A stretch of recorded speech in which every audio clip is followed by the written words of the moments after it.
So for today's video, biglang ipatawag nga ang aming HR. Schedule daw namin ngayon para release ang aming mga ID. Na nga, pagkasakay namin dito sa kanyang sasakyan, napansin namin ang kalat-kalat.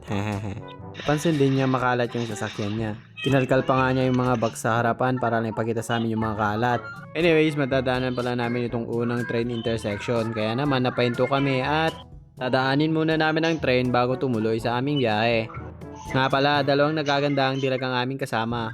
Sila nga pala yung mga boss amo manager namin. So ayun, mahigit isang oras na nakalipas, kami nakarating na dito sa syudad.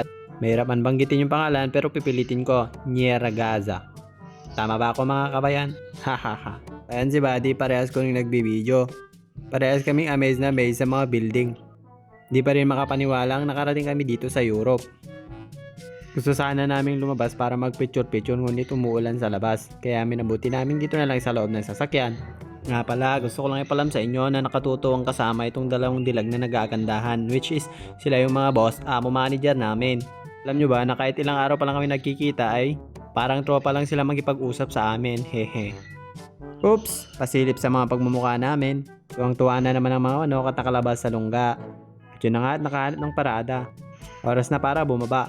Pagkaparada ng sasakyan, malamang sa malamang, mababa na kami at lalakad na patungo dun sa building na aming tutunguhin.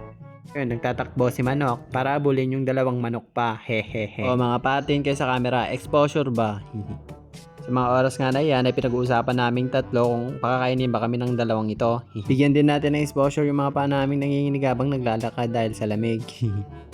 Chawot. After 1 year na paglalakad, alam kong narating na namin yung building na aming tutunguhin. Ito na siguro yon.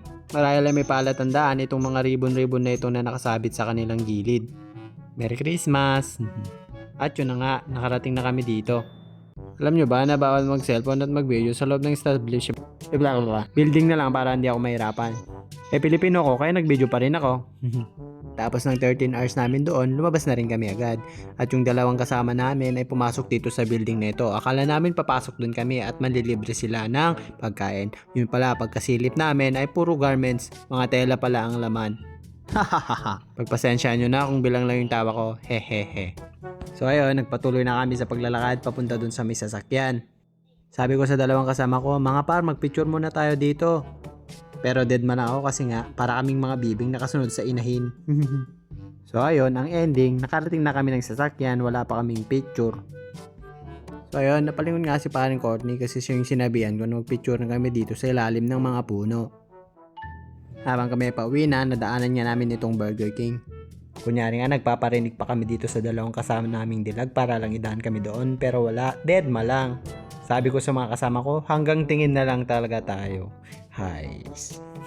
At dahil hanggang tingin na nga lang kami dito sa Burger King, hanggang dito na lang din ang aking video ngayon. Paalam, ingat!